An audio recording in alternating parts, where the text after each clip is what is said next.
Oke, kita mulai aja, Mas. Oke, mohon saya izin juga untuk share screen dikarenakan saya yang akan men-share screenin presentasi dari Bapak Taufik Akbar ya Pak. Oke, selamat. Oke, selamat siang dan ketemu lagi kita di Room Meeting 804. Untuk itu, karena giliran berikutnya adalah Pak Taufik Akbar dari Kampus Perubahan Institut. Tidak berpanjang waktu, kami persilakan untuk presentasi waktu 10 menit. Nanti tanya jawab 5 menit. Persilakan kepada Bapak Taufik Akbar. Baik, terima kasih Pak Spartan. Ya. Terima kasih Mas Felix dan rekan-rekan sekalian. Kami akan mempresentasikan makalah kami terkait dengan proporsi Dewan Direksi. Oke, mungkin lanjut Mas. Nah, ini latar belakangnya. Latar belakangnya di sini kami melihat adanya PT Asuransi Jiwa Seraya Persero yang dimana di sana ada kasus hukum direkturnya melakukan manipulasi terhadap laba. Nah, di sini kami mengambil case di mana direksi itu berperan penting dalam melakukan mendirect manajemen perusahaan. Kemudian di sini kami kaitkan dengan POJK nomor 73 tahun 2016, di mana di sana ada fungsi tambahan bagi direktur perusahaan perasuransian, di mana perusahaan perasuransian harus menambahkan direktur kepatuhan. Nah, jadi di sini kami membahas kinerja peran direktur dari segi proporsinya.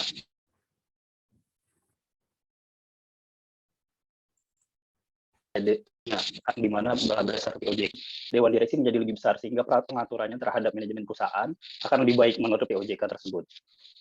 Nah, dari situ kami menginisiasi bahwasanya tadi di Asuransi Jiwasraya si direktur tadi punya kuasa untuk mendirect perusahaan untuk menjadikan profitabilitas perusahaan jauh lebih baik. Nah, maka dari itu kami selanjutnya melihat faktor apa aja yang mempengaruhi profitabilitas di perusahaan perasuransian, di mana di situ ada volume of capital, beban operasional, dan premium growth. Selanjutnya, Mas Felix. Nah, maka dari itu kami memutuskan menjadikan peranan Dewan Direksi sebagai moderasi, di mana Dewan Direksi di sini kami asumsikan dapat meningkatkan kinerja terkait dengan bagaimana pengaruhnya volume of capital terhadap profitabilitas perusahaan, dan begitu juga yang slide selanjutnya. Oke, lanjut Mas. Lanjut. Oke, nah di sini teori yang kami gunakan ada dua, di mana agensi teori berhubungan dengan prinsipal dinyatakan sebagai pihak yang memiliki kepentingan, sementara terkait dengan good corporate governance dan stewardship teori, di situ malah manajemen dijadikan sebagai pihak yang memiliki kepentingan yang sama dengan para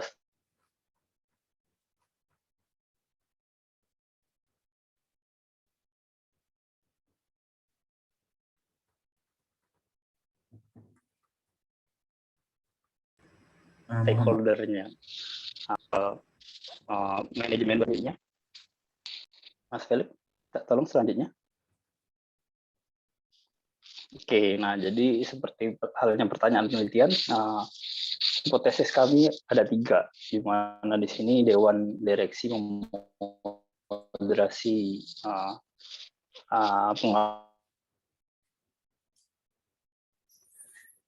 form of capital terhadap moderasi beban operasional terhadap return on asset, dan Dewan Direksi memoderasi premium rasio terhadap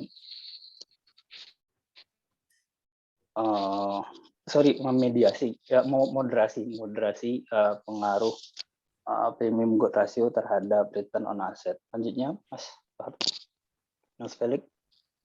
Oke, di sini kami menggunakan perusahaan perasuransian sesuai dengan case yang kami angkat, mulai dari tahun 2017 sampai 2019, di mana tahun tersebut kami pilih karena pada saat itu gencar-gencarnya berita terkait dengan perusahaan asuransi, manipulasi laba oleh manajemen. Kemudian kami mengambil data berupa dokumentasi laporan keuangan dan melakukan pemilihan data menggunakan purpose sampling dan menggunakan analisis structural equation modeling dengan menggunakan software Atmos. Selanjutnya, oke, di sini pengukuran masing-masing variabel mungkin bisa dilanjutkan. Nah, ini langsung ke hasil di sini, di mana yang mempengaruhi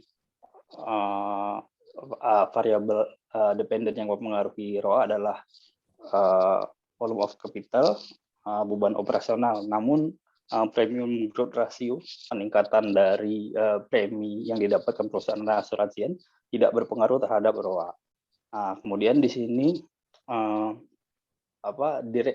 proporsi direktur sendiri berpengaruh dengan p-value 0,011 berpengaruh signifikan terhadap ROA. Begitu juga dengan interaksinya antara VOC dan DIR, BOD dan DIR terhadap ROA juga berpengaruh. Namun seperti halnya PGR, interaksi PGR dan DIR tidak memiliki pengaruh signifikan terhadap ROA. Oke, dari sini kami menyimpulkan bahwasannya seperti halnya hipotesis, volume of capital dan beban operasional mempengaruhi return on offset, dan begitu juga dengan peran dewan direksi, di mana dewan direksi di sini kami mendapatkan kesimpulan bahwa bisa mendirect volume of capital dan beban operasional untuk meng-create ROA. Namun di sini premium growth ratio tidak memiliki pengaruh yang signifikan terhadap ROA. Kenapa seperti itu? Karena di sini kami mendapatkan artikel dari pertama tahun 2020 bahwasanya disebutkan premi itu tidak merupakan penghasilan yang utama dari perusahaan asuransi. Walaupun kegiatan utamanya adalah mendapatkan premi, tapi penghasilan terbesarnya ternyata didapat dari investasi, bukan premi. Maka dari itu di sini kami tidak dapat membuktikan bahwa hasilnya premium growth ratio mempengaruhi return on asset. Begitu juga dengan peran dewan direksi terhadap untuk mempengaruhi pergerakan premium growth ratio terhadap return asset. Mungkin itu saja yang dapat kami sampaikan. Terima kasih. Oke, terima kasih kepada Saudara Taufik Akbar. Penelitiannya sangat menarik karena ini juga meliti terhadap BKNB ya, asuransi, dan kalau kita lihat asuransi itu penonton utama adalah di premi. Ternyata hasil temuan Pak Akbar itu berasal dari investasi, sehingga proporsi dewan direksi tidak bisa memoderasi pengaruh dari premium growth terhadap profitabilitas atau kinerja perusahaan asuransi. Sangat menarik ya. Untuk itu kepada peserta lain dipersilakan untuk memberikan tanggapan atas hasil penelitian dari Pak Taufik Akbar ini. Dipersilakan.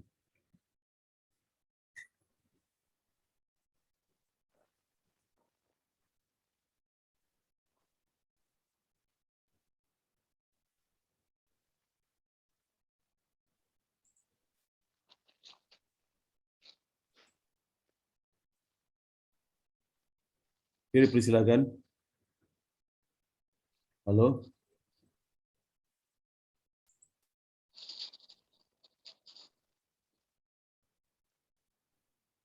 Sepertinya tidak ada yang bertanya, mungkin bisa langsung ke Bapak aja. Oke, baik ya. Pertama, artikel ini sungguh menarik ya, bisa dimasukkan ke jurnal nasional ya. Dan kalau ke jurnal Scopus perlu nanti mempertajam analisis ya dari hasilnya itu, terutama analisis aplikasi manajerial sama juga kepada plan teori ya, pertimbangan. Dan yang kedua, kalau kita lihat judul ya, judul saya nggak tahu apakah judul sudah dirubah oleh Pak Taufik. Itu tadi kan determinasi proporsi Dewan Direksi dalam peningkatan kerja profitabilitas perusahaan perasuransian. Mungkin perlu judul itu ditampilkan bahwasanya proporsi Dewan Direksi sebagai variabel moderasi terkait pengaruh dari ketiga variabel diteliti tadi, supaya jelas arahnya kemana.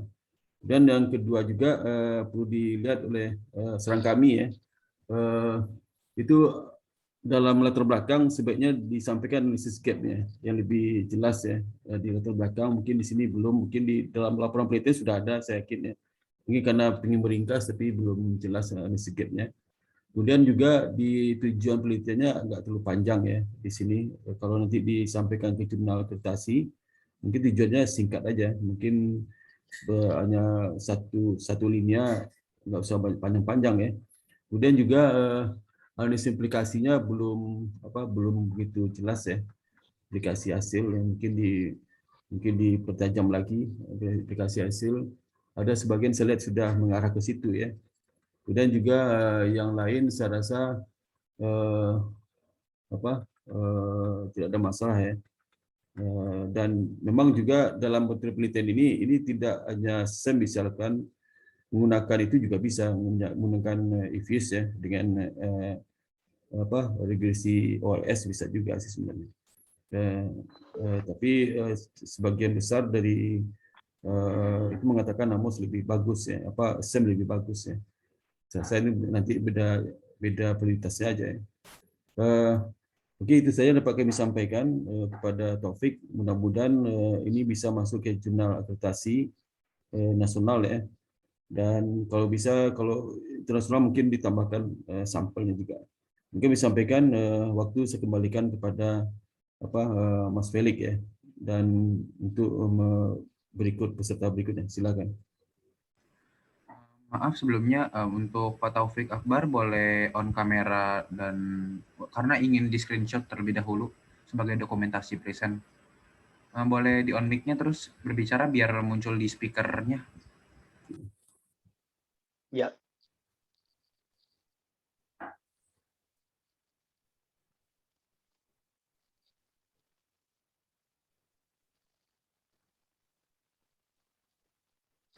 Tunggu sebentar untuk Pak Hartoni. Udah, Pak Budi. Ya, Oke. jadi mungkin Pak Taufik juga bisa merespon ya tanggapan dari Bapak moderator kita. Baik, terima kasih Mas. Terima kasih Pak Sparta.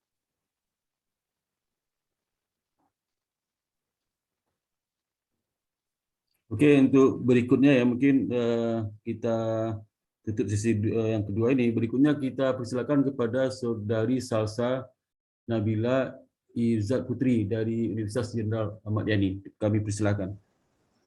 Oke, baik. Terima kasih semuanya. Izin share screen.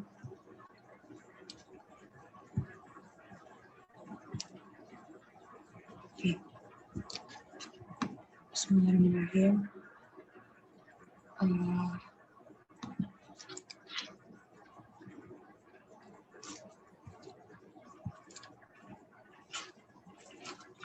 Assalamualaikum warahmatullahi wabarakatuh. Perkenalkan, nama saya Salsa Nabila Izzat Putri. Di sini saya dari Universitas Jenderal Ahmad Yani dan perkenalkan juga tim penulis saya, Ibu Nunung Aini Rahma.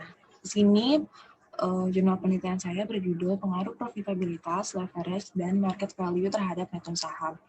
Studi kasus pada perusahaan manufaktur subsektor batubara yang terdaftar di Bursa Efek Indonesia tahun 2015 sampai dengan 2019. Latar belakang dalam penelitian ini, yang pertama, pemulihan ekonomi pasca pandemi COVID-19 dengan cara peningkatan investasi, di mana dikarenakan dilansir dalam berita liputan6.com yang ditulis oleh Ramdhani bahwasannya pemerintah sedang merancang sejumlah program dalam rangka mempercepat pertumbuhan pemulihan ekonomi pasca pandemi ini. Salah satunya adalah peningkatan investasi. Pasalnya, pada tahun 2020, pada kuartal kedua kemarin, investasi pembentukan modal tetap bruto tercatat mengalami kontraksi 8,61% dibandingkan pada tahun sebelumnya. Sebagai Kepala BKF Kemenke Bapak Fabrio Kacaribu mengatakan bahwa investasi yang tumbuh positif bisa menopang pertumbuhan ekonomi tahun-tahun berikutnya. Untuk yang kedua, subsektor perusahaan manufaktur yang cukup dominan saat ini adalah batubara, dikarenakan dilansir dalam laman berita marketbusiness.com yang ditulis oleh Kari, Mirai Asset Sekuritas merekomendasikan sejumlah saham emiten tambangnya, yaitu salah satunya adalah batubara ini, karena turunnya pasokan batubara di Cina akan meningkatkan harga emas hitam tersebut di dunia. Yang ketiga, sebelum melakukan investasi, investor belum melakukan analisis return saham, di mana menurut buku manajemen keuangan mengatakan bahwa investor akan menghadapi keadaan yang tidak pasti saat melakukan investasi. Keadaan tersebut biasanya berhubungan dengan risiko yang akan diterima. Salah satu cara yang paling banyak digunakan yaitu dengan cara menganalisis dengan menghitung posisi keuangan dan kinerja perusahaan tersebut.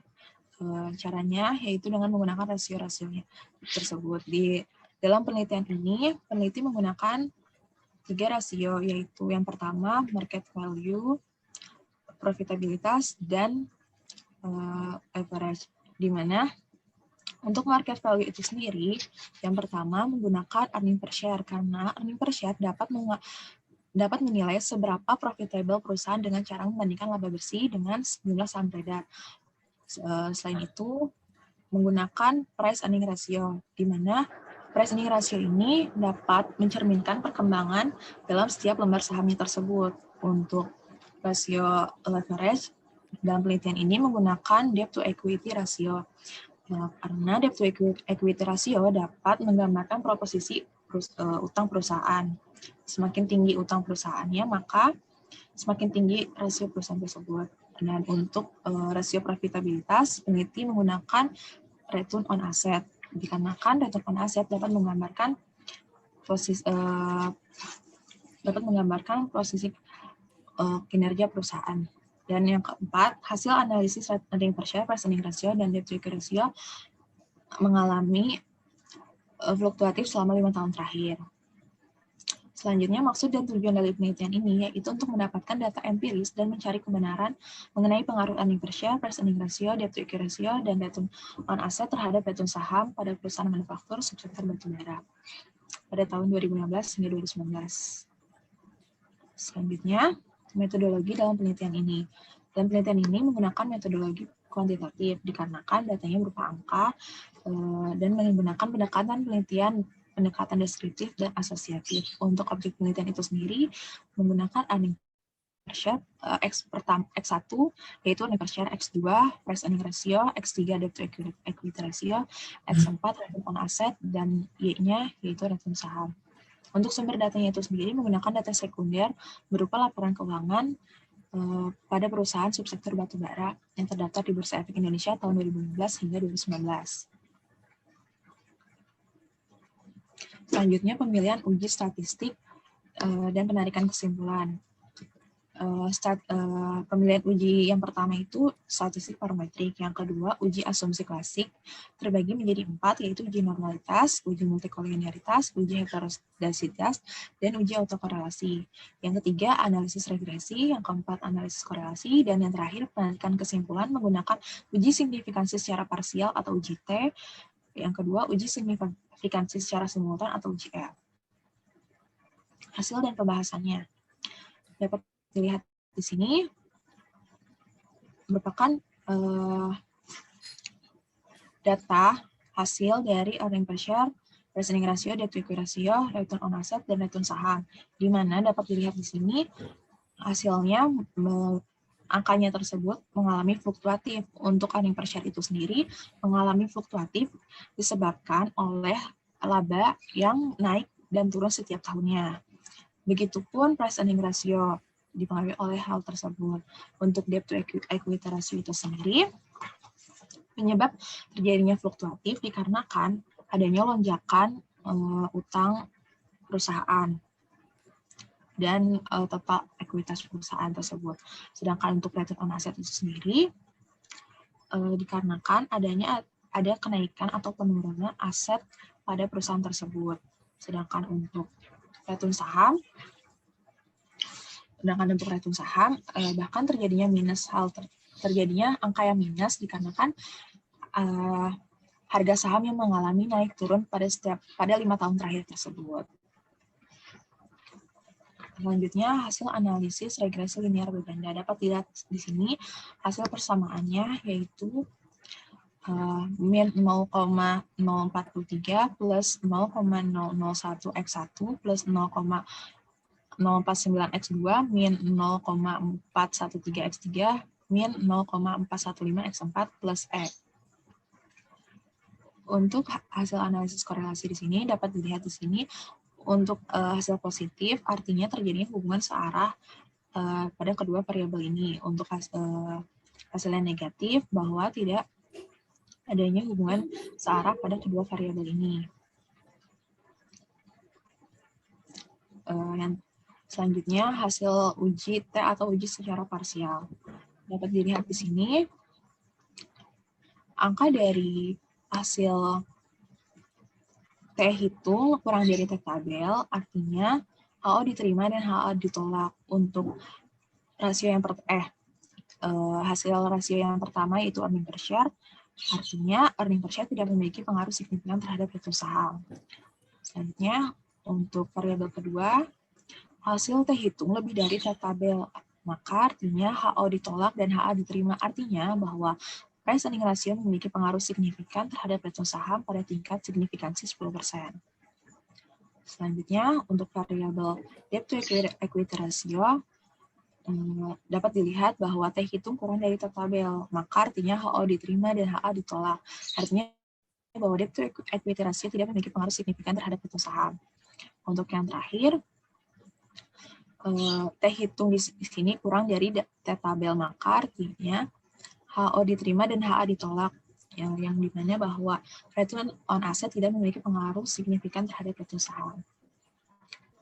Untuk selanjutnya, uji F atau uji secara simultan.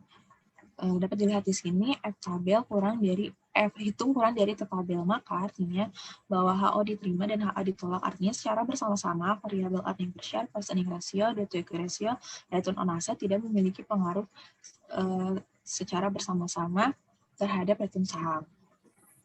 Kesimpulannya, yang pertama, earning per share tidak berpengaruh terhadap return saham pada perusahaan manufaktur seperti batubara tahun 2015 hingga 2019. Yang kedua, price earning ratio berpengaruh terhadap return saham.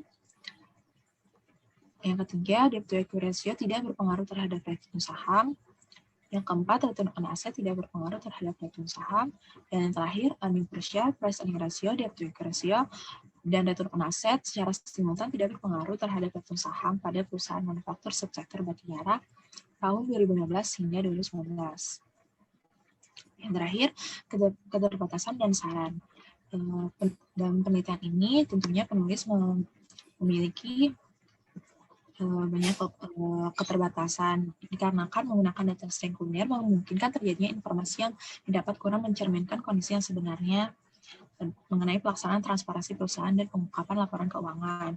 Untuk itu, disarankan yang pertama, bagi penelitian selanjutnya diharapkan dapat menggunakan atau menambahkan variabel lain selain earning per share, price earning ratio, debt to equity ratio, dan return on asset, seperti return on equity dan lain-lain. Selain itu, bagi peneliti selanjutnya diharapkan dapat mengembangkan kembali objek penelitiannya dan juga memperpanjang periode tahun penelitiannya agar lebih akurat dan signifikan. Dan untuk para investor itu sendiri, dalam pengambilan keputusan diharapkan tidak hanya dari earning per share, price earning ratio, debt to equity ratio, dan return on asset saja.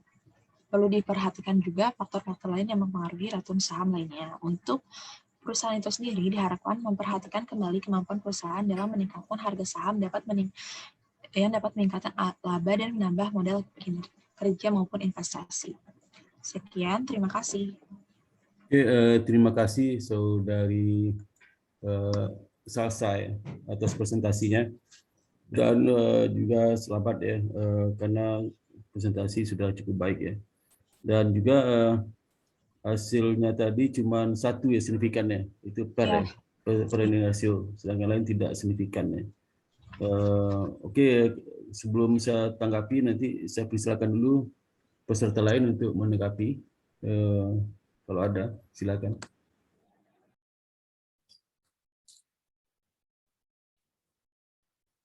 Oke, kalau nggak ada, baik saya akan tanggapi ya. Pertama, memang penelitian SALSA ini topiknya sudah banyak diteliti sebenarnya di Bursa Efek Saham ya, di Bursa Efek Indonesia, dan hasilnya memang kalau untuk PER itu sebagian besar itu signifikan ya, karena PER itu kan sebagai informasi penting ya bagi investor untuk menilai saham ya, dan juga dalam publikasi bisnis Indonesia, publikasi penting dari laporan keuangan di pasar modal itu PER itu sangat penting bagi mereka.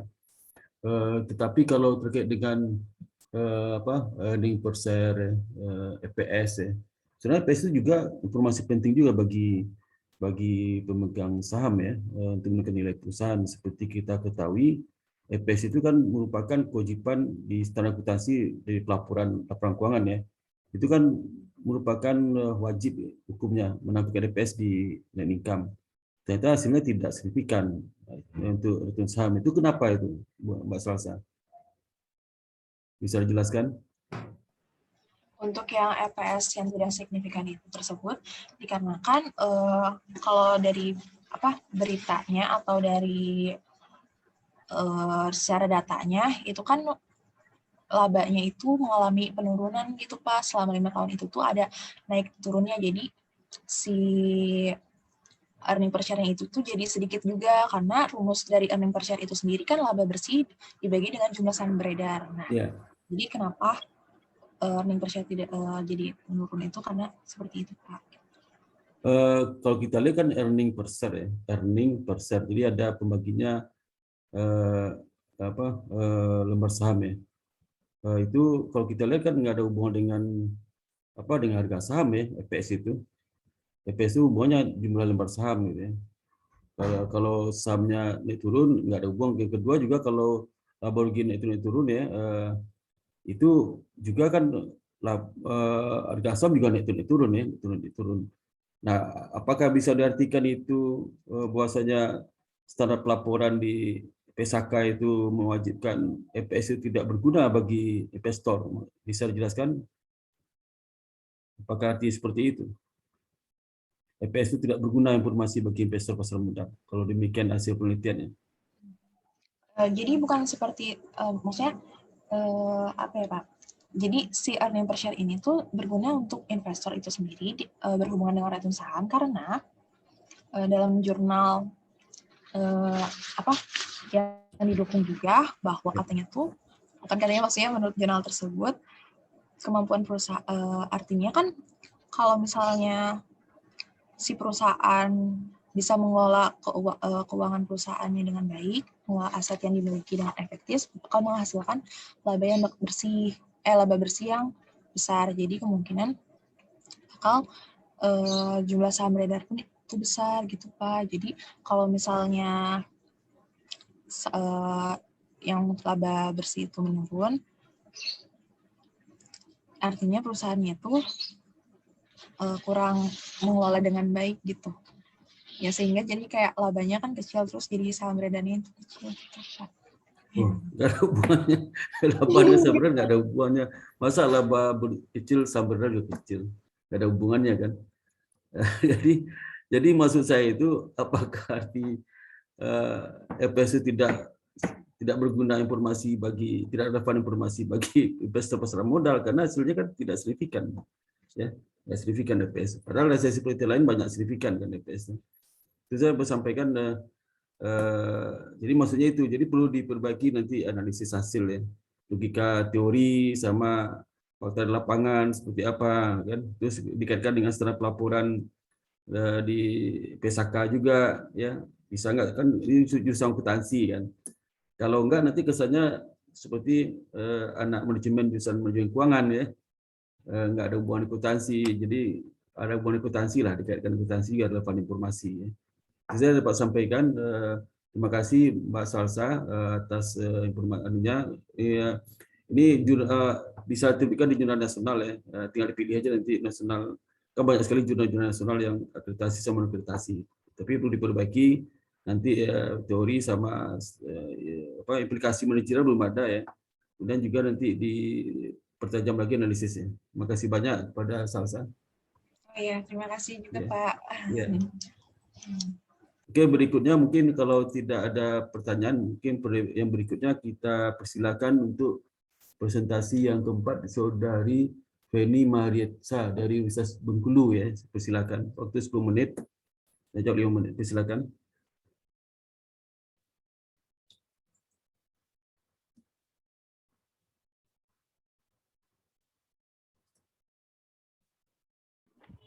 Baik, selamat siang. Perkenalkan, nama saya Melina Dia. Sebelumnya saya mohon maaf, rekan saya Bu Feni Marietza sedang berhalangan hadir karena ada kegiatan lainnya. Mohon izin share screen. Maaf, mungkin suaranya boleh agak kerasan dikit ya. Oh, ya. Makasih. Mohon izin share screen, Kak. Jadi host disable. Oh, nggak bisa share screen ya? Iya. Tunggu sebentar ya.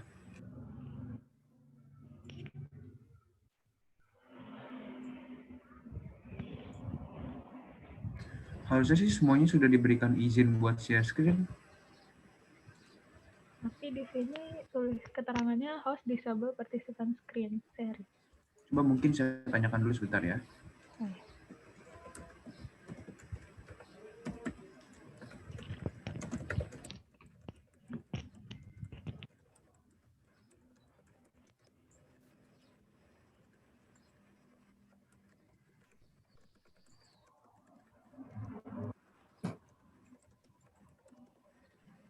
Mohon ditunggu, maaf sebelumnya ya.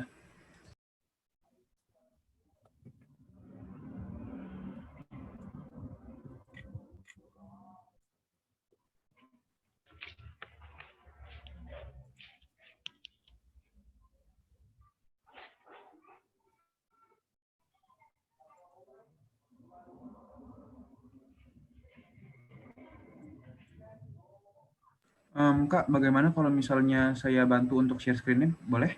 Boleh. Tunggu sebentar kalau seperti itu ya.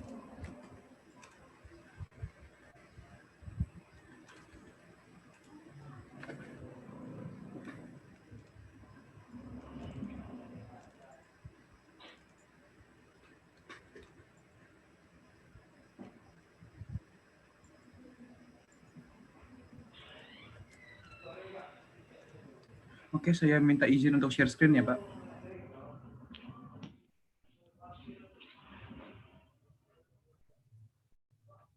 Apakah presentasinya sudah terlihat? Sudah.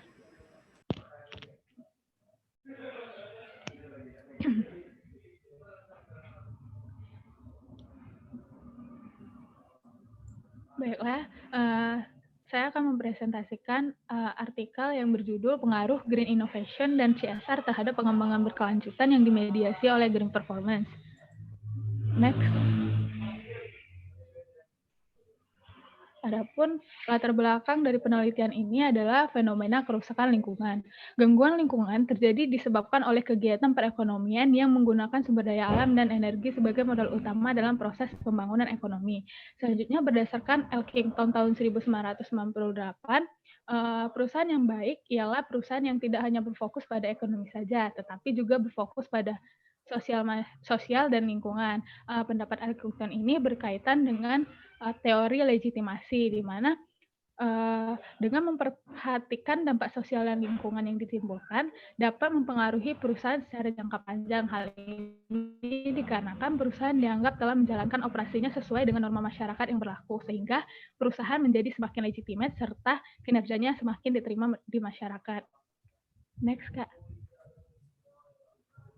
Selanjutnya berdasarkan UU PPLH nomor 32 tahun 2019 mengenai pengembangan berkelanjutan. Selanjutnya, gap penelitian ini adalah gap empiris, dikarenakan adanya perbedaan hasil yang sudah dilakukan oleh peneliti sebelumnya, sehingga dibutuhkan penelitian yang lebih lanjut. Next. Terlihat dalam tabel, terdapat perbedaan hasil penelitian sebelumnya. Dalam penelitian ini menambahkan variabel baru yaitu green performance sebagai variabel mediasi. Green performance dijadikan sebagai variabel mediasi berdasarkan literatur yang ada sebelumnya yang menunjukkan bahwa perusahaan yang ramah lingkungan dan berkomitmen terhadap keberlanjutan dapat mengurangi degradasi lingkungan dan menggerakkan green performance. Di sini diasumsikan bahwa green performance memperantarai hubungan antara green innovation dan CSR terhadap pengembangan berkelanjutan. Selanjutnya, untuk landasan teori, di sini dalam penelitian ini berlandaskan teori legitimasi, di mana berdasarkan teori legitimasi, perusahaan merupakan bagian dari masyarakat. Menurut teori ini, perusahaan harus berjalan sesuai dengan norma-norma yang ada dalam masyarakat. Menurut Gray et al. Tahun 1996, perusahaan yang melaporkan kinerjanya berpengaruh terhadap nilai sosial di mana perusahaan tersebut beroperasi. Kualitas pengungkapan tersebut akan mendorong legitimasi masyarakat. Next. Untuk kajian pustaka sendiri, pengembangan berkelanjutan bermakna upaya sadar dan terencana yang memadukan aspek sosial, lingkungan hidup, dan ekonomi ke dalam strategi pengembangan untuk menjamin keutuhan hidup generasi sekarang dan masa depan. Selanjutnya, untuk green innovation merupakan suatu cara di mana perusahaan dapat mengurangi efek buruk dari operasinya terhadap lingkungan. Untuk CSR, merupakan strategi dalam mencapai tujuan ekonomi perusahaan dengan memenuhi aspek sosial agar perusahaan tetap berkembang dan bertahan di lingkungan masyarakat. Dan yang terakhir, green performance mengacu pada pengukuran interaksi antara bisnis dan lingkungan.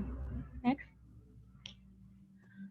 Berikut hipotesis dan kerangka penelitian. Hipotesis pertama, green innovation berpengaruh positif terhadap pengembangan berkelanjutan. Hipotesis kedua, CSR berpengaruh positif terhadap pengembangan berkelanjutan. Hipotesis ketiga, green innovation berpengaruh positif terhadap green performance.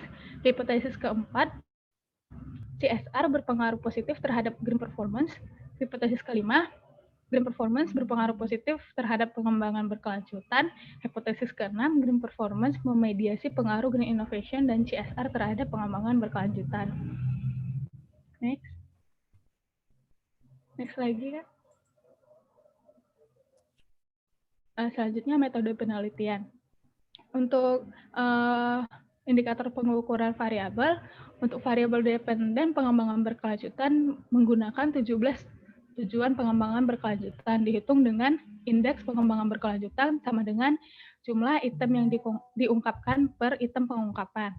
Untuk green innovation, indikatornya jika selama 3 tahun sebelumnya perusahaan telah mengembangkan produk baru yang meningkatkan penghematan energi, pencegahan polusi yang lebih baik, lebih banyak daur ulang limbah, atau pengurangan penggunaan bahan mentah, diberi nilai 1 jika iya dan diberi nilai 0 jika tidak. Untuk variabel CSR, menggunakan 91 indikator GRI G4, dihitung dengan CSR Index sama dengan jumlah item yang diungkapkan per jumlah item pengungkapan. Sedangkan untuk variabel green performance dihitung dengan energy productivity dan carbon productivity. Selanjutnya, sebelumnya saya sampaikan juga dalam penelitian ini menggunakan purposive sampling dengan kriteria perusahaan pertambangan dan manufaktur yang terdaftar di Bursa Efek Indonesia sejak tahun 2015 dan 2019 dan berturut-turut menerbitkan Sustainability Report. Berikut hasil statistik frekuensi untuk green innovation berdasarkan hasil yang terdapat dalam tabel, dapat dilihat bahwa sebagian besar perusahaan sampel menerapkan green innovation, yaitu sebanyak 70% atau sekitar sebanyak 49 perusahaan. Untuk statistik deskriptif CSR dan pengembangan berkelanjutan, nilai standar deviasinya lebih kecil daripada mean. Hal ini menunjukkan rendahnya variasi antara nilai minimum dan maksimum selama periode pengamatan. Maka dapat dikatakan kualitas data CSR dan pengembangan berkelanjutan baik. Next.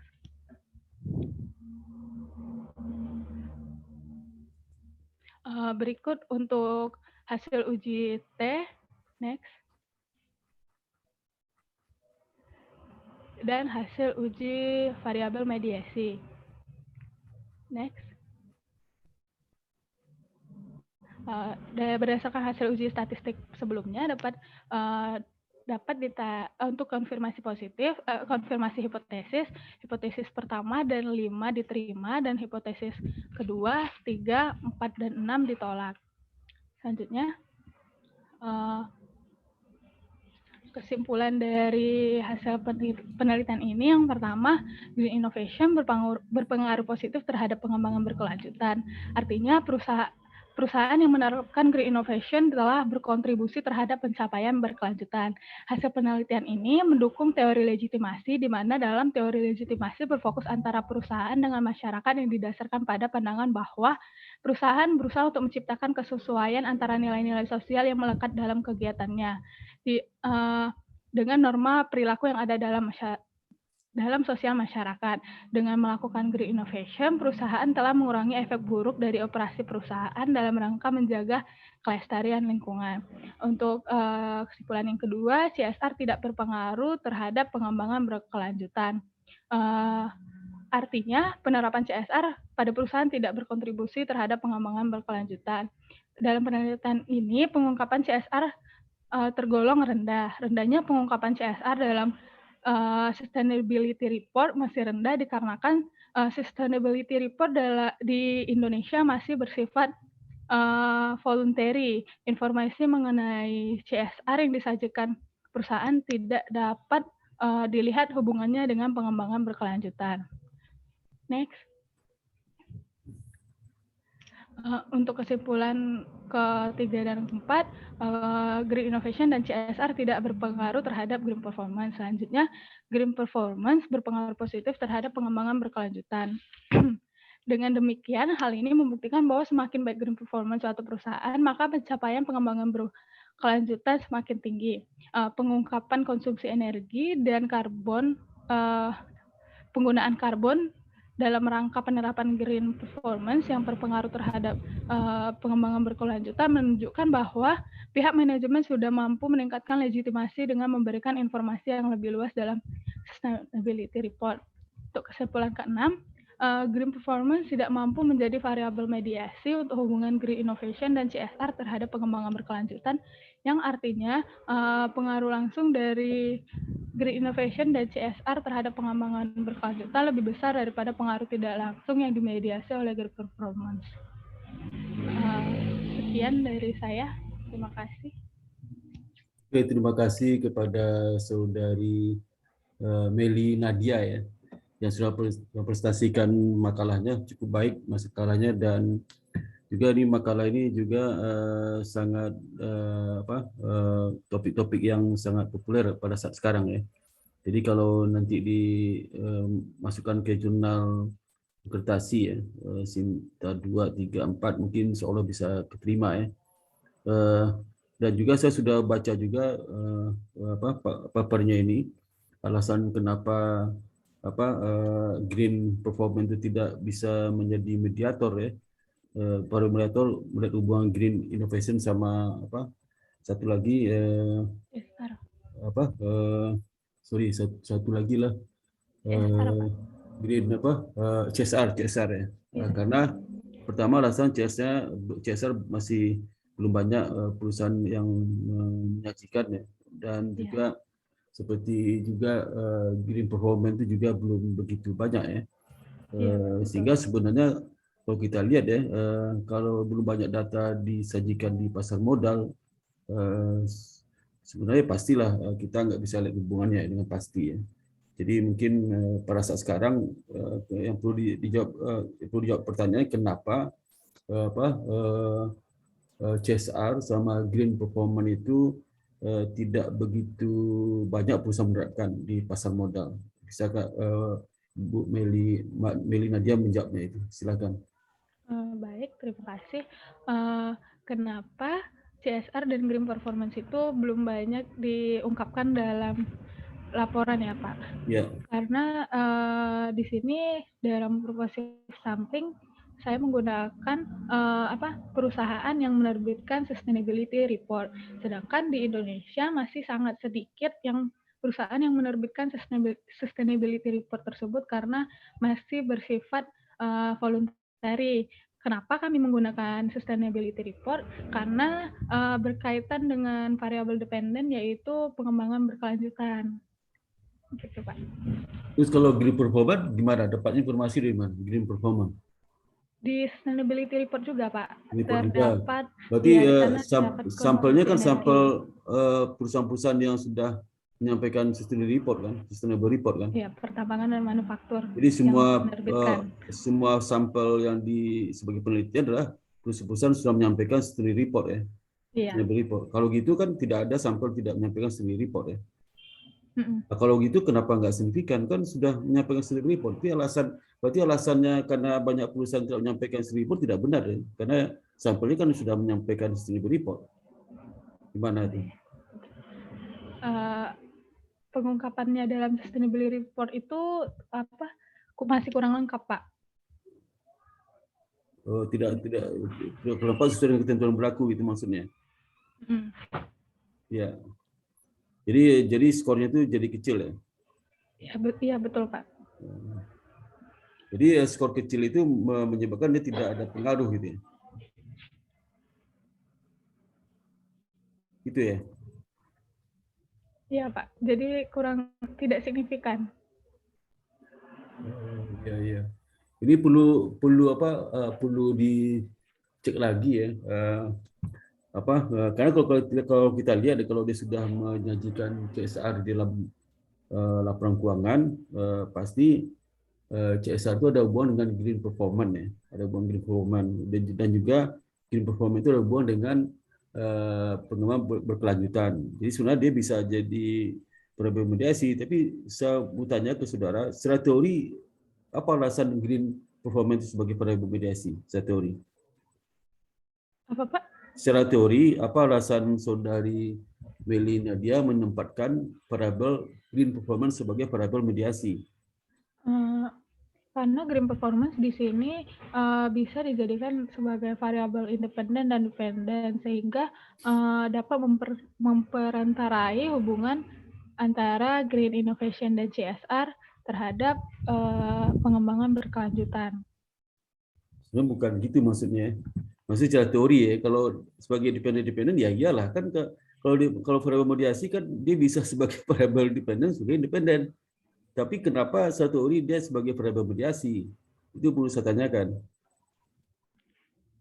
Bisa saya tanya, kenapa ada laki dia pakai kaki dua, ya kaki dua pasti kaki pakai kaki dua lah ya. Kalau variabel mediasi itu pasti dia sebagai variabel dependen dan variabel independen juga. Kalau variabel independen melihat hubungan variabel dependen terhadap dia. Kalau variabel dia independen, dia terhadap independen yang utama kan. Itu dilihat. Nah, kenapa pertanyaannya kenapa di satu teori dia menjadi variabel mediasi itu? Karena saya lihat beberapa riset itu tidak bisa menjelaskan itu. Jadi cenderung mahasiswa itu coba-coba aja. Oh, variabel mediasi. Nggak ada. Bisa seperti misalnya pengaruh orang tua terhadap pengaruh pendidikan pendidikan orang tua terhadap anak ya, pendidikan orang tua itu tergantung dari moral azad. Kalau orang tua bermoral berarti pengaruh pendidikan akan bagus bagi anaknya. Tapi kalau nggak bermoral berarti kan nggak ada pengaruh, bisa bahaya malah. Nah itu maka variabel moral itu mediasi hubungan antara orang tua dan anak dari segi pendidikannya. Seperti itu misalnya. Nah, variabel green performance ini kenapa sudah tampakkan sebagai variabel mediasi? Secara teori, logika teori gimana itu? Mohon maaf Pak, sepertinya kajian saya masih kurang mengenai pertanyaan Bapak. Kedepannya akan saya berarti lengkapi teorinya ya. Jadi lengkapi teori. Iya.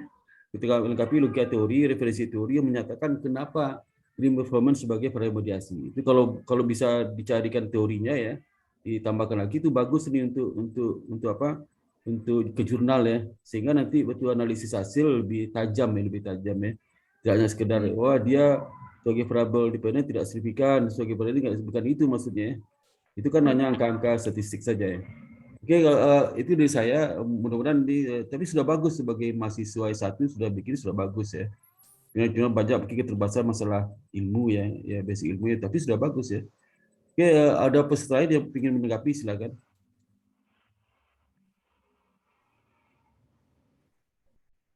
Oke, kalau tidak ada, terima kasih. Pak, terima Kita lanjut ke kasih. peserta berikutnya. Peserta berikutnya adalah kita persilakan Saudara Taufik Hidayadi dari Universitas NU Nahdlatul Ulama Indonesia. Persilakan. Terima kasih, Pak. Perkenalkan, Assalamualaikum warahmatullahi wabarakatuh. Waalaikumsalam warahmatullahi wabarakatuh. Saya Taufik Hidayadi, Pak, dari Universitas Nahdlatul Ulama. Kebetulan ini saya sebenarnya sama satu teman lagi, cuman tertahan di room 803 karena tadi mulainya agak terlambat, jadi dia juga membuat makalah dan masih presentasi. Baik, Dr. Sparta, demikian saya mau sampaikan presentasi. Mungkin saya akan izin share screen dulu.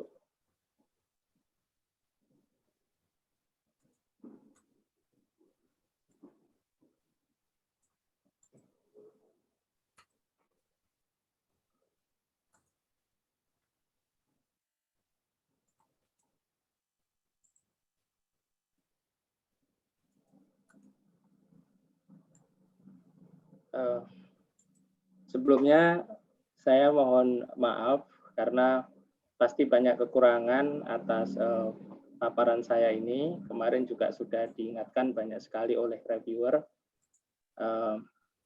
Temanya memang yang sering atau dibicarakan di akhir-akhir tahun, mulai tahun 2016 saya kira sudah ada yang membicarakan, yaitu tentang disrupsi. Bahkan kemarin Ibu Pri dari Sekjen Dikti dan Bapak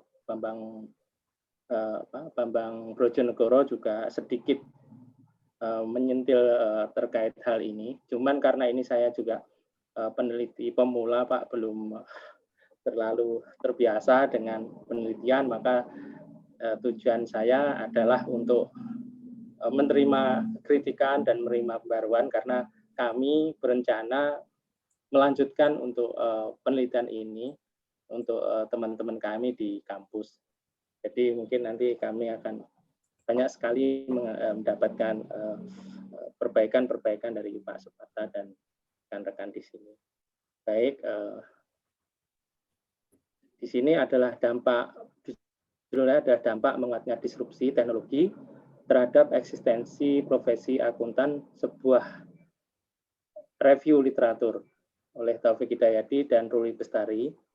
Nah, di sini saya menyampaikan bahwa setelah saya beberapa kali melakukan studi, dan itu juga belum banyak, itu sementara kami temukan bahwa ada 3 kelompok dalam menguatnya disrupsi teknologi itu, yaitu terhadap eksistensi profesi akuntan.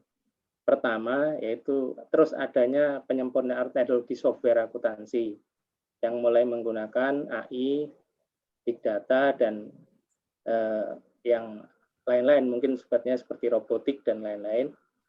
Terus kedua, dampak munculnya adalah kemungkinan ini potensi resiko yang bagi akuntan pendidik jika software pendidikan dan kelas virtual dijalankan. Ketiga adalah kesiapan atau shifting dari akuntan itu sendiri yang harus merubah mindset dan pengetahuan dengan cepat, mengingat perubahan yang terjadi 10 tahun yang lampau sudah sangat terasa saat ini. Jadi seperti itu yang secara umum saya sampaikan. Kemudian saya lanjutkan ke tema pokoknya, yaitu salah satunya karena adanya pandemi ini, manusia dipaksa untuk merubah pola kerjanya, merubah pola belajarnya, di mana salah satunya adalah menggunakan aplikasi atau software, dan ini juga nantinya juga akan berimbas pada kegiatan atau pekerjaan akuntan. Di sisi lain, dorongan-dorongan dari pemaksaan pergantian cara kerja itu juga mendorong pelaku bisnis untuk membuat suatu kondisi di mana efisiensi dan tentunya mengurangi resiko interaksi langsung antara manusia dengan manusia lainnya, di mana hal ini tentunya suatu tuntutan yang memang terpaksa untuk dipenuhi di sini. Beberapa pekerjaan itu diantara adalah profesi akuntan, di mana beberapa software atau aplikasi yang ada sudah mengurangi beban dari pekerjaan pada profesi tersebut.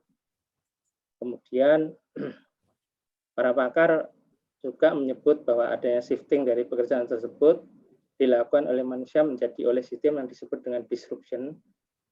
Yang lebih radikal sebenarnya kemudian menjadi gangguan, kalau mungkin dari buku-bukunya seperti Rena Kasali dan sebagainya, dalam stabilitas pekerjaan yang kita lakukan. Beberapa lain lebih rentan gangguan daripada yang lain, misalnya layanan akuntansi transaksi dasar, sebagian besar telah diotomatisasi. Proses otomatisasi dapat memberikan pengawasan lebih besar. Kemudian profesi akuntan akan fokus pada bidang yang memberikan saran, konsultasi, pemakai jasa pada pekerjaannya tersebut.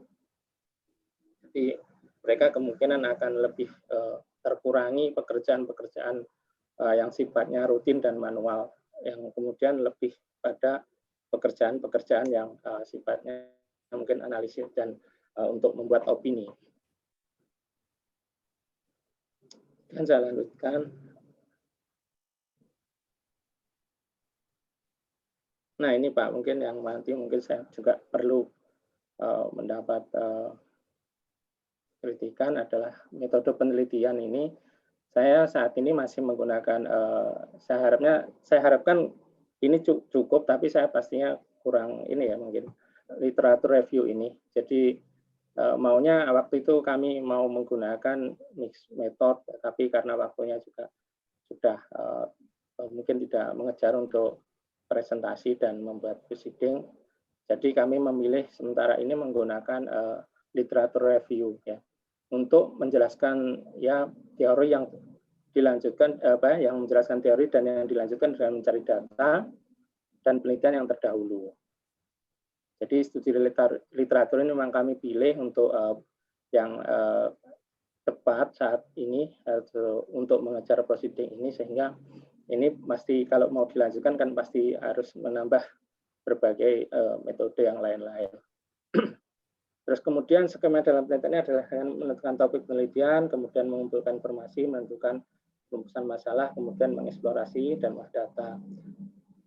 Yang lain dalam pendekatan yang kami lakukan, mungkin di sini sebenarnya kami inginnya ada novelty baru dari penelitian ini, tapi apakah ini bisa memungkinkan atau enggak, bahkan mungkin kita juga belum bisa mencapai kedalaman dari bahasan-bahasan yang sudah disampaikan oleh peneliti sebelumnya tentang terkaitan dengan tema tersebut. Sebenarnya kami ingin menemukan adanya sedikit novelty yang bisa memberikan apa sih dampak yang betul-betul signifikan terhadap profesi akuntan itu jika nanti semua otomatisasi dijalankan seperti itu. Jadi variabel apa saja dan sebagainya. Waktu itu pengennya kami memang semacam mix method, Pak, ada yang nanti ada kuantitatifnya, tapi karena ya, tadi keterbatasan waktu kami memilih seperti itu.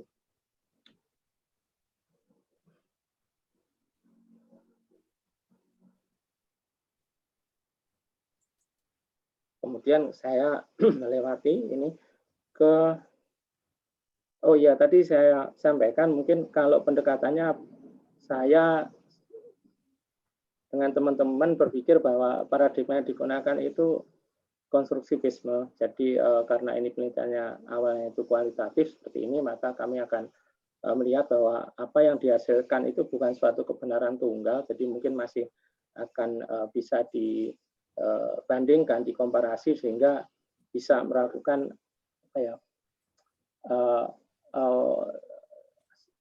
semacam state of art yang lain yang bisa melihat dari sisi yang lainnya. Jadi kenapa kami memilih konstruksivisme, dan kemudian metode yang lain yang untuk menganalisis wacananya ya kami dengan teman-teman semacam hermeneutika yang bisa untuk menafsir teks dari yang tertulis di penelitian sebelumnya. Kemudian langsung saja kami ke hasil dan pembahasan. Perkembangan teknologi digital berdampak secara nyata adalah prosesan data dan perubahan dan sistem manual ke sistem komputer. Kegiatan akuntansi pada sistem sangat membantu akuntan menyelesaikan pekerjaannya, namun meskipun terhadap sistem tersebut, tidak semua pekerjaan akuntansi dapat dikerjakan oleh sistem.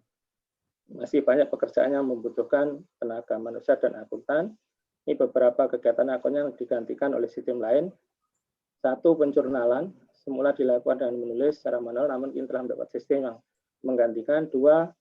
Perhitungan umur piutang, contoh perhitungan umur piutang pekerjaan dan dapat mudah dilakukan dengan komputer.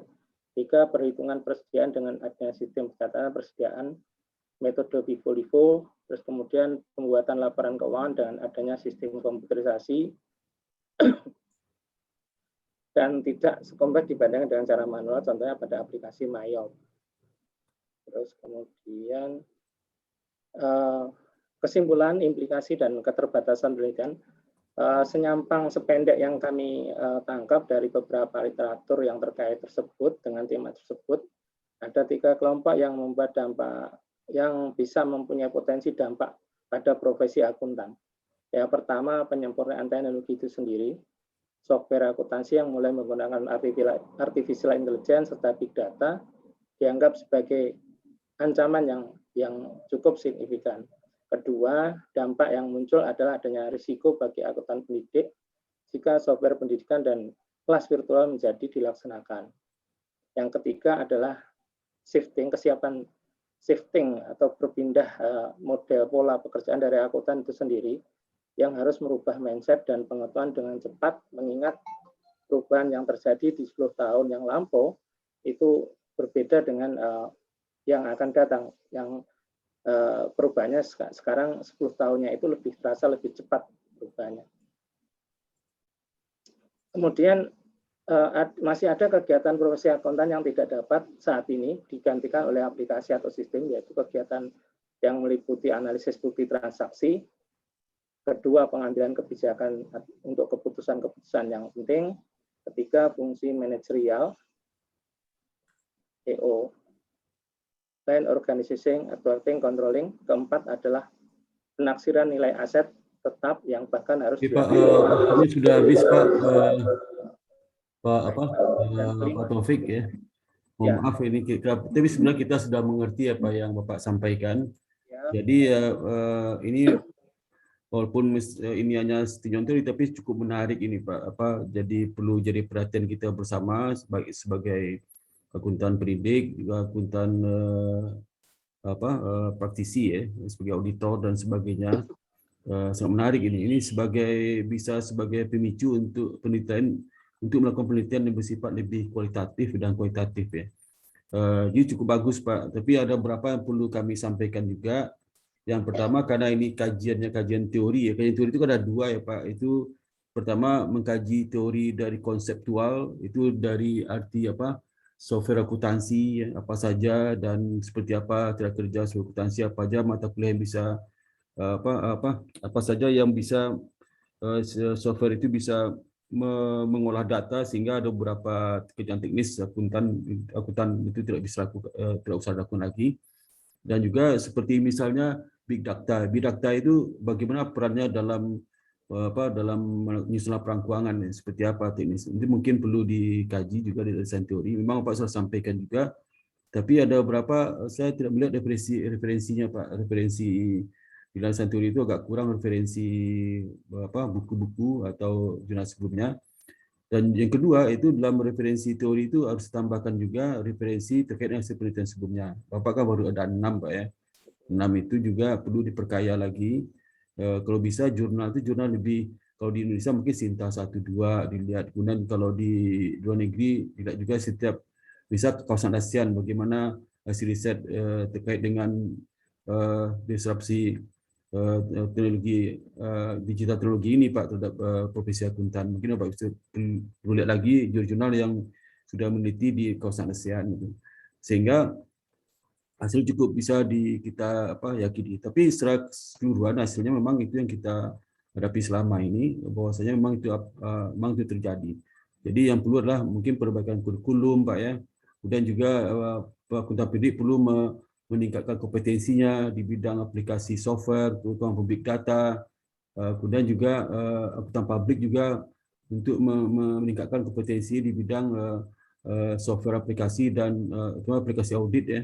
Dan juga terkait dengan juga big data. Seperti apa sampaikan tulisan, itu ternyata kalau perusahaan itu menggunakan software itu e-audit ya, menggunakan artificial intelligence, ternyata hasil temuan lebih banyak pada kalau secara manual. Nah, itu juga perlu diperdalam seperti apa ya. Dan ini sebenarnya cukup bagus Pak ya, penelitian Bapak ini. Nah, yang terakhir sampaikan ini, mungkin kita sesama dosen Pak ya, mungkin Pak itu juga dosen ya, kita dosen ya. Tulisan dari ahli-ahli akuntansi yang menyebabkan disrupsi teknologi 4.0 ini menyebabkan akuntan tidak dibutuhkan lagi, itu berdampak luar biasa pada minat mahasiswa baru Pak lulusan akuntansi. Kita tahu banyak hampir semua PTS di Jakarta itu jurusan akuntansi turun mahasiswanya, baik PTS besar atau kecil ya. Mungkin di kampus di luar Jakarta mungkin rasa sama. Itu apakah itu mungkin dampak dari tulisan-tulisan dari kita sendiri yang menyatakan bahwa ke depan itu profesi akuntan itu tidak dibutuhkan lagi dan dosen-dosen akuntansi itu tidak dibutuhkan lagi, sehingga minat mahasiswa baru untuk jadi dosen akuntansi turun juga. Jadi itu perlu jadi perhatian juga. Mungkin setiap tulisan Bapak ini perlu dianalisis kajian bahwasanya untuk kebutuhan akuntansi itu mungkin dijelaskan strategi dia berkurang sehingga mungkin bertambah, mungkin seperti itu. Jadi yang perlu diubah itu kurikulum ya. Itu perlu disampaikan juga nanti ya Pak ya di dalam tulisan Bapak nanti kalau mau disampaikan di jurnal ilmiah Pak ya. Saran kami seperti itu. Mudah-mudahan ini bagus sekali Pak ya untuk Bapak masukkan ke jurnal, tapi harus ditambahkan alasan teori yang kuat, kemudian juga alasan bagaimana perbaikan kurikulum Pak ya. Kemudian juga bagaimana kompetensi dosen akuntansi. Dan terakhir itu Pak, itu bisa nggak diberikan di tulisan Bapak itu bahwasanya bagaimana supaya minat mahasiswa baru itu tidak berkurang Pak akuntansi itu. Jadi ada alasan dan juga minat dari mahasiswa dari lulusan akuntansi terhadap dosen akuntansi itu nggak berkurang gitu ya. Sehingga kalau berkurang kan kualitas dosen akuntansi maksudnya berkurang juga. Itu sampaikan. Saya merasakan Pak Samati berapa lama ini mungkin penyebab utama. Hanya itu dapat sampaikan Pak. Selamat Pak Taufik Hidayadi ya. Sudah bagus tulisannya. Tinggal menambahkan referensi yang seperti disampaikan tadi. Oke, berikutnya ada lagi peserta lain yang mau menanyakan, silakan. Oke, kalau nggak ada, kita sudah lewat waktu sekitar 12 menit Pak, dari jadwal telat. Kalau nggak ada, terima kasih Pak Yadi. Mudah-mudahan kita tetap berhubungan sama dosen Pak ya. Iya Pak, kemudian terima kasih. Ya, masukannya sangat bagus, sangat mencerahkan saya. Terima kasih banyak Pak. Nanti kalau perlu saya kontak-kontak Bapak. Ya boleh Pak, silakan Pak, silakan. Oke. Ya, terima kasih. Untuk itu aku saya kembalikan lagi kepada PIC, PIC-nya. Kami persilakan Mas itu untuk saya kembalikan waktunya. Oke, terima kasih. Assalamualaikum warahmatullahi wabarakatuh. Mohon maaf kalau ada kata-kata saya nggak enak. Sampaikan mohon maaf sekali lagi ya. Oke, terima kasih banyak. Oke, terima kasih Pak. Sebelumnya sesi ketiga ini sudah selesai. Saya minta untuk para Bapak dan Ibu dimohon untuk menyalakan kameranya karena akan ada sesi dokumentasi.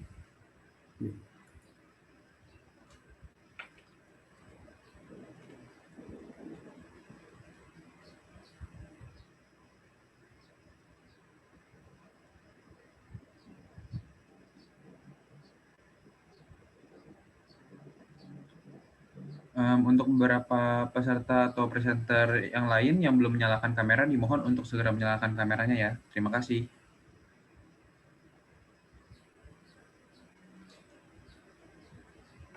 Oke, mungkin kita langsung saja ya.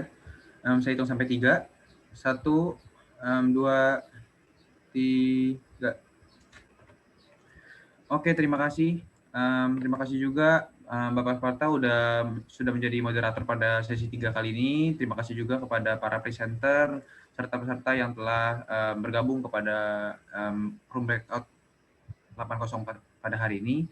Mungkin sekarang sudah selesai sehingga bisa langsung meninggalkan breakout room dan kembali ke main room. Jadi sehingga bisa memencet tombol leave room-nya di sebelah kanan, kemudian kembali ke main room atau meninggalkan breakout room. Terima kasih.